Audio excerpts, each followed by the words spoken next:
आप लोग बोला है नोंगपो रहने वाला है ना? हाँ? नोंगपो रहने वाला है आप लोग? नोंगपो नहीं है। कहाँ है? मोलसनाई से आगे।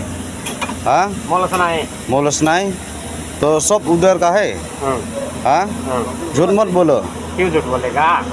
देखो झूठ बोलेगा ना तो मतलब और ज़्यादा होगा ना कम। सच सच बताओ आप लोग कहाँ का रहना? मेघालय ना असम? असम का। असम का? तो क्यों आप बोला है आगे में उसको साथ बोला है नोंगपो आप लोग रहने वाला है? किसका? उसको साथ सुबह में आया वो आप लोग बोला है नोंगपो रहने वाला है। कहाँ नोंगपो बोला है? तो लेबर लाइसेंस नहीं है ना आप लोग के पास? हाँ? लेबर लाइसेंस नहीं है ना? लेबर लाइसेंस नहीं। नहीं है। तो तब काम बंद करो अभी।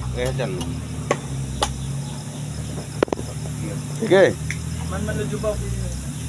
हाँ? होगा। अभी बंद करो काम और उधर में ठहरो। जब तक लेबर लाइसेंस नहीं है तो काम मत करो। लेबर लाइसेंस होगा तब आओ। ठीक है ना?